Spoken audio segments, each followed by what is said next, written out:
बच्चों good afternoon. Online classes मदरसा सुहाग में आपका स्वागत है। आज कक्षा 7 में विषय भूगोल अध्याय 3 दीर्घ प्रश्न आपको लिखवाना है। अतिलघु और लघु क्वेश्चन आपको लिखवा दिए थे। अब आपका दीर्घ प्रश्न है, वर्षा कितने प्रकार की होती है, किन्हीं दो का संक्षिप्त वर्णन कीजिए। प्रश्न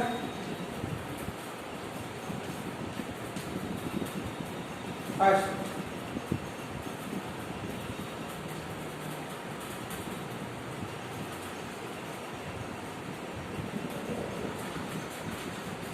वर्षा कितने प्रकार की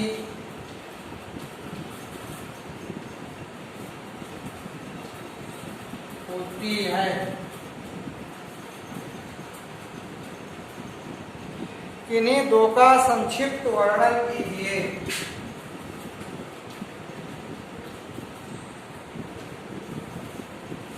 किन्हीं दो का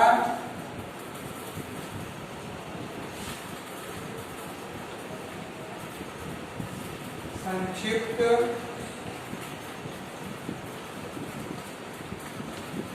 वर्णन कीजिए। अब देखिए, वर्षा कितने प्रकार की होती है। वर्षा आप जानते होंगे, वर्षा क्या है? बारिश। बारिश कितने प्रकार की होती है? पहले तो वर्षा क्या है? जब समुद्र का जल गर्म होकर जल वाष्प के रूप में ऊपर उठ जाता है, फिर वह मैदानी क्षेत्रों में आता है और संघनित होकर यानी ठंडा होकर, जब ठंडा होता है तो जल वाष्प की बूंदों के रूप में वो गिरता है। यही वर्षा कहलाती है। वर्षा जल वाष्प युक्त। अब वर्षा के प्रकार देख लीजिए। जल वाष्प युक्त वायु राशियों को संघनित प्रक्रिया के फलस्वरूप धरातल की वर्षा भिन्न भिन्न रूपों में प्राप्त होती है। कितने रूपों में? अनेक रूपों में प्राप्त होती है, भिन्न भिन्न रूपों में। और वर्षा के 3 प्रकार हैं। वर्षा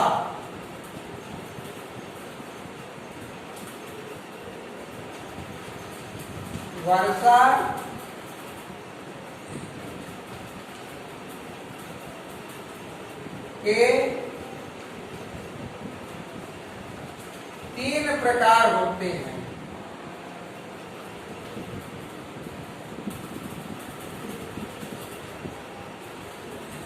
नंबर 1, नंबर 2, नंबर 3।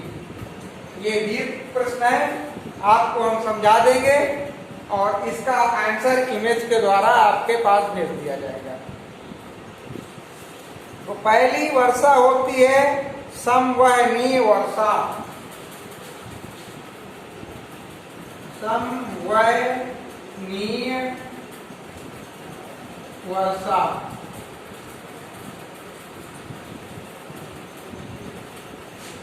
उसके बाद दूसरी वर्षा होती है पर्वतीय वर्षा।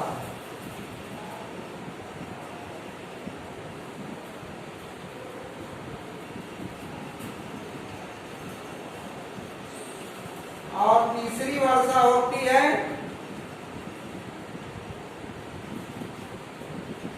चक्रवातीय वर्षा।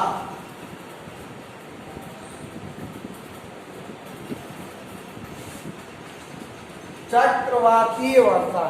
ये वर्षा के 3 प्रकार होते हैं। अब हम आपको पहला नंबर समझाएंगे, समवहनीय वर्षा। समवहनीय वर्षा क्या है? धरातल पर ऊष्मा की अधिकता। जब धरातल पर ऊष्मा यानी गर्मी ज्यादा बढ़ जाती है, अधिकता के कारण वायुमंडल में उत्पन्न संवहनीय धाराओं द्वारा होने वाली वर्षा को समवहनीय वर्षा कहते हैं। जब धरातल पर ऊष्मा यानी गर्मी की अधिकता हो जाती है, जिसके कारण वायुमंडल में उत्पन्न समवहनीय धाराओं द्वारा होने वाली वर्षा को संवहनीय वर्षा कहते हैं। इस प्रकार की वर्षा कहाँ पर होती है? इस प्रकार की वर्षा विषुवत रेखीय प्रदेशों में ज्यादा होती है। विषुवत रेखीय प्रदेशों में इस प्रकार की वर्षा ज्यादा होती है, जहां पर अत्यधिक गर्मी होती है। जहां अत्यधिक गर्मी होती है, और गर्मी कहाँ होती है? विषुवतीय प्रदेशों में होती है। तो संवहनीय वर्षा अधिकतर विषुवतीय प्रदेशों जहां गर्म अधिक होती है वहीं पर होती है। ठीक है। और इसमें तीव्र गर्जन, तर्जन एवं बिजली की गड़गड़ाहट के साथ घनघोर वर्षा होती है, बड़ी तेज बारिश होती है। अब दूसरा है आपका पर्वतीय वर्षा। जब आर्द्र पवनों के सम्मुख कोई पर्वतीय बाधा आ जाती है, जैसे हमारे बादल जा रहे हैं, जलवाष्प उड़ती हो जा रही है, उसके आगे कोई बाधा यानी पर्वत आ जाता है तो वो उससे टकराती है, तब ये पवनें ऊपर उड़ जाती हैं और टकराकर ऊपर उड़ जाती हैं।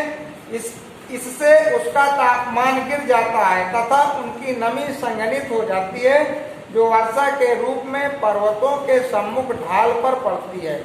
किंतु विमुख ढालों पर इन पवनों की आर्द्रता कम हो जाती है, अतः विमुख ढालों पर वर्षा बहुत कम होती है। ऐसे क्षेत्रों को वर्षा के छाया प्रदेश कहते हैं।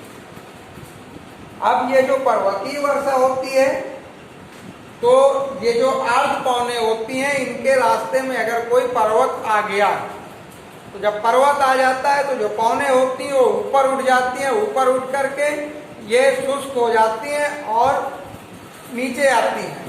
तो जब ये संघनित होकर के नीचे आती है, तो जब नमी युक्त हो जाती है, नमी युक्त हो जाने पर इनमें वर्षा की मात्रा बहुत कम होती है। ये वर्षा नहीं करते, वर्षा की मात्रा कम हो जाती है। विमुख ढालों पर वर्षा बहुत कम हो जाती है। ऐसे क्षेत्रों को, इस तरह के जो क्षेत्र होते हैं उनको छाया प्रदेश कहते हैं। बादल तो जाते हैं लेकिन बारिश नहीं होती है, तो इस तरह के प्रदेशों को छाया प्रदेश कहते हैं। अब आपका अगला नंबर है चक्रवातीय वर्षा। चक्रवातीय वर्षा क्या होती है? चक्रवातीय दशाओं में जब विपरीत दिशाओं की शीतल एवं उष्ण वायु राशियां किसी स्थान पर एकत्रित होने लगती हैं, तो वायु के अभिसरण की दशा उत्पन्न हो जाती है, जिससे वायु राशियां ऊपर की ओर उठती हैं तथा इसमें अस्थिरता उत्पन्न हो जाती है, जिससे कपासी मेघों का निर्माण होता है तथा बौछारों के रूप में वर्षा होती है। शीत एवं शीतोष्ण कटिबंधीय प्रदेशों में चक्रवाती वर्षा होती है। ये जो चक्रवाती वर्षा है ये शीतोष्ण और कटिबंधीय प्रदेशों में होती है। उष्ण कटिबंध में ग्रीष्म ऋतु में चक्रवातों से वर्षा होती है। जहाँ पर उष्ण कटिबंधीय क्षेत्र होते हैं वहाँ पर ग्रीष्म ऋतु में चक्रवातों से वर्षा होती है। वर्षा की मात्रा को किससे नापा जाता है? रेन गेज नामक उपकरण से नापा जाता है। तो आपका ये क्वेश्चन पहला नंबर, वर्षा कितने प्रकार की होती है, इन्हीं दो का संक्षिप्त वर्णन कीजिए। तो आपको हमने तीनों बता दिया, तीन में आपको जो जो लिखना हो वो आप लिख सकते हैं और हम इसको इमेज के जरिए आपको भेज देंगे। ओके।